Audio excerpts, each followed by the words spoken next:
दोस्तों, एक बार फिर मिशन टेक क्लासेज में आप सभी का स्वागत। आइए हम देखते हैं अल्टरनेटर्स एसी जनरेटर के अति महत्वपूर्ण प्रश्न। ये टोटल 10 प्रश्न हैं, बहुत ही इम्पोर्टेंट हैं। प्रश्न नंबर 1, यांत्रिक रूप से प्रेरित ईएमएफ का सूत्र क्या है? यांत्रिक रूप मतलब मैकेनिकल, यांत्रिक रूप से प्रेरित ईएमएफ का सूत्र क्या है? VLV volt, VLV sine theta volt, VLV sine theta volt, VLV cos theta volt.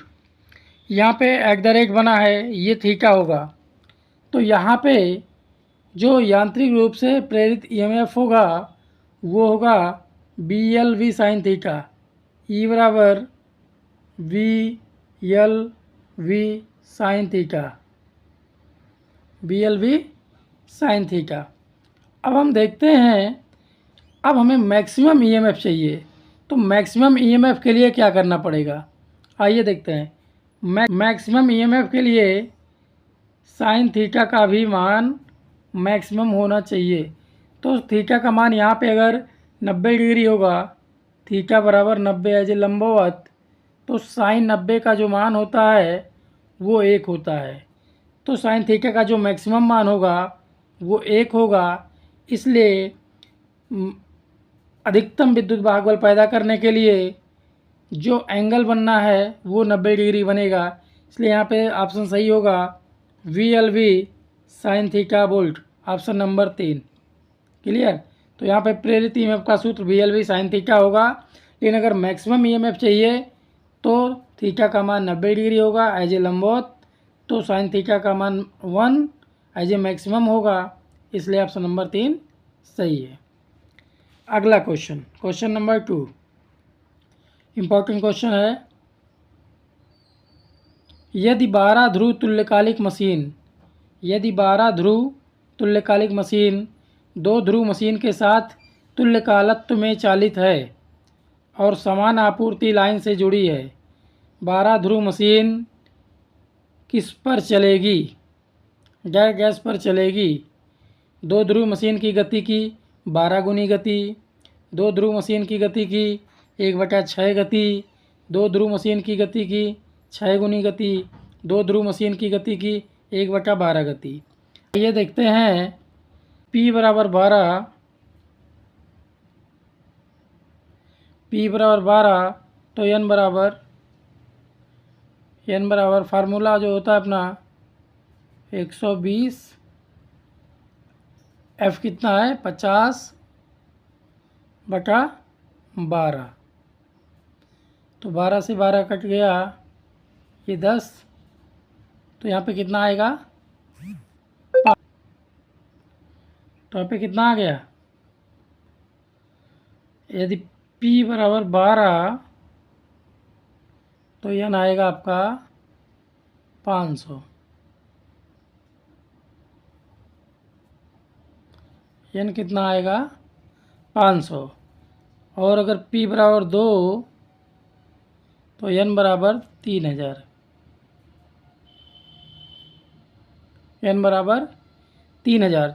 तो ये क्वेश्चन ध्यान से देखिएगा, 12 ध्रुव मशीन कह रहा है, तो 12 ध्रुव मशीन का स्पीड 500 RPM है और 2 ध्रुव मशीन का 3000 RPM है। तो 2 ध्रुव मशीन की गति की अपेक्षा पूछ रहा है, तो इसी पे हम काट देंगे 5 छक 30। कितना? 5 छक 30। तो P12/P2 निकालना है, P12/P2। तो यहाँ पे कितना हो जाएगा? 1/6। 2 ध्रुव मशीन की गति की 1/6 गति 12 ध्रुव तुल्यकालिक मशीन लेगी। क्लियर? ध्यान से देखिएगा, समझ में नहीं आएगा दोबारा देखिएगा, समझ में आ जाएगा। इम्पॉर्टेंट क्वेश्चन है। इस तरीके से क्वेश्चन, कंपैरिजन वाले क्वेश्चन है, बहुत आते हैं। अब बात करते हैं प्रश्न नंबर 3। 50 Z वाला एक अल्टरनेटर सबसे अधिक, ध्यान देना, सबसे अधिक संभव गति से चलेगा यदि पोल्स की संख्या हो 4 पोल, 6 पोल, 2 पोल, 8 पोल। यदि हमें सबसे अधिक गति चाहिए तो P बराबर होनी चाहिए 2। तो इस कंडीशन में एन बराबर मिलेगा हमें 3000 RPM। कितना मिलेगा? 3000 RPM। यही मैक्सिमम है, इसलिए यहाँ ऑप्शन नंबर 3 सही है, 2 पोल। क्लियर। अगला क्वेश्चन, एक 4 पोल्स AC मशीन की कुल विद्युत डिग्री होगी। एक 4 पोल AC मशीन की कुल विद्युत डिग्री होगी। तो यहाँ पे एक संबंध होता है ये संबंध थीटा ई बराबर इलेक्ट्रिकल डिग्री बराबर P/2 गुणे थीटा एम गुणे थीटा एम, जबकि थीटा एम का जो मान होता है वो होता है 360 डिग्री। थीटा एम का मान जो होता है वो 360 डिग्री है। तो इसमें जब हम रखेंगे थीटा ई बराबर पी का मान 4/2 गुणे 360, तो 2 दूना 4, 36 दूना 72, मतलब 720 डिग्री। तो यहाँ पे जो ऑप्शन सही होगा वो 720 डिग्री होगा। ये भी इम्पोर्टेंट क्वेश्चन है, बार बार आने वाला क्वेश्चन है। क्वेश्चन नंबर 5, वह मशीन जो स्टीम टरबाइन से चलती है कहलाती है। यहाँ पे स्टीम टरबाइन को कहीं कहीं वाष्प टरबाइन भी बोला जाता है। तो जो स्टीम टरबाइन से चलती है वह टर्बो अल्टरनेटर कहलाती है। क्या कहलाती है? टर्बो अल्टरनेटर कहलाती है। अब हम बात करते हैं हाइड्रो अल्टरनेटर की। हाइड्रो अल्टरनेटर जो है ये पानी के द्वारा या नदी में जो पानी है, पानी के झोंक से हाइड्रो अल्टरनेटर चलता है। और हाइड्रो अल्टरनेटर में सैलियन टाइप का पोल रोटर लगता है, जबकि टर्बो में सिलिंड्रिकल प्रकार का लगता है, CY सिलिंड्रिकल प्रकार का, और जबकि हाइड्रो में सैलियन प्रकार का पोल रोटर लगता है। ये भी इम्पोर्टेंट क्वेश्चन है, संभाल के रखना। क्वेश्चन नंबर 6, 2 अल्टरनेटर के लिए कौन सी शर्त आवश्यक है? 2 अल्टरनेटर के तुल्यकालन मतलब समानांतर प्रचालन के लिए कौन सी शर्त आवश्यक है? गति और उत्तेजना वोल्टेज समान होना चाहिए। वोल्टेज आवृत्ति और फेज अनुक्रम समान होना चाहिए। गति और भार समान होना चाहिए। आवृत्ति और लोड समान होना चाहिए। तो यहाँ पे जो सही है ये ऑप्शन नंबर 2, वोल्टेज आवृत्ति और फेज अनुक्रम समान होना चाहिए।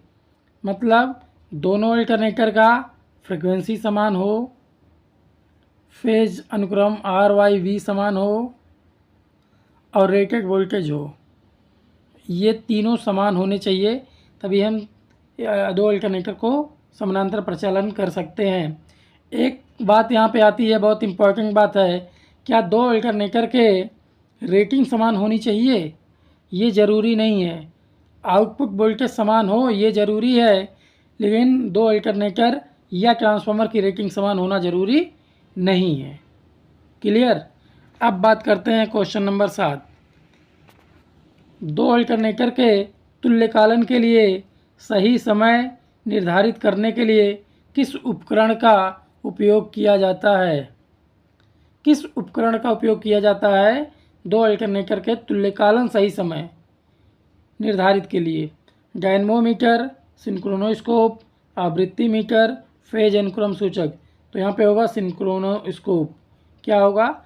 सिंक्रोनोस्कोप।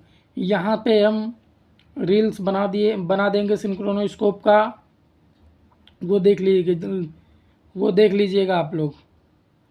अब बात करते हैं नेक्स्ट क्वेश्चन नंबर 8, अल्टरनेटर में आर्मेचर क्रोड को गैस को कम करने के लिए लेमिनेट किया जाता है। मतलब अल्टरनेटर में जो आर्मेचर क्रोड होता है उसको कम करने के लिए लेमिनेट किया जाता है। मतलब किसको कम करने के लिए कोर को लेमिनेट करते हैं? बहुत इंपॉर्टेंट क्वेश्चन है। जहाँ भी लेमिनेट की बात आएगी, जहाँ भी लेमिनेटेड कोर की लेमिनेटेड की बात आएगी, वहाँ पे हमेशा आँख मूंद के एडी करंट हानि मारिएगा। क्या? भंवर धारा हानि, एडी करंट लॉस। क्लियर। ये बात समझ में आ रहा है ना?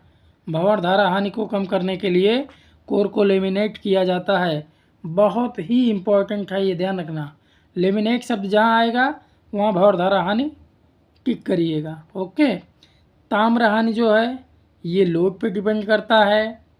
लौह हानि जो है ये इसमें दो प्रकार के होते हैं, एक शिथिल हानि और एक भौरधारा हानि, जिसको अंग्रेजी में बोलते हैं हिस्टेरेसिस लॉस और एडी करंट लॉस।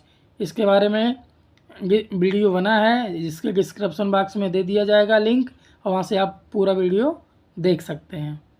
अब बात करते हैं क्वेश्चन नंबर 9। यदि आउटपुट 25 किलोवाट और हानि 2 किलोवाट तो एक अल्टरनेटर की दक्षता क्या होगी? दक्षता मतलब दक्षता बराबर होता है ए का परसेंटेज बराबर होता है आउटपुट बटा इनपुट गुणे 100। ये फार्मूला होता है। और लगाएंगे कैसे? यहाँ देखेंगे ए का परसेंटेज बराबर आउटपुट कितना है 25, इनपुट दोनों को जोड़ लेंगे 27 गुणे 100। इसको हल करने के बाद ये आ जाएगा 92.60%। तो ये अल्टरनेटर की दक्षता क्या होगा? ऑप्शन नंबर 3 सही है, 92.60। तो इस तरीके से क्वेश्चन लग जाएगा आसानी से। अब बात करते हैं नेक्स्ट क्वेश्चन। किसी अल्टरनेटर में आर्मेचर प्रतिक्रिया के कारण, क्या? आर्मेचर प्रतिक्रिया मतलब आर्मेचर रिएक्शन के कारण विचुंबकन प्रभाव मतलब डीमैग्नेटाइज प्रभाव को कैसे प्रतिकारित किया जाता है या कैसे कम किया जाता है?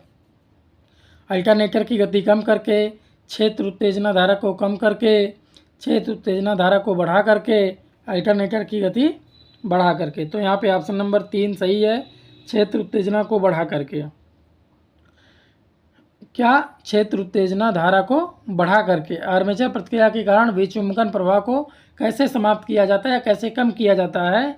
तो क्षेत्र उत्तेजना में as a field excitation current को बढ़ा करके। क्या? फील्ड एक्साइटेशन करंट को बढ़ा करके। अगर ये वीडियो अच्छा लगा हो तो चैनल को लाइक करें, सब्सक्राइब करें, शेयर करना ना भूलें। थैंक यू, धन्यवाद।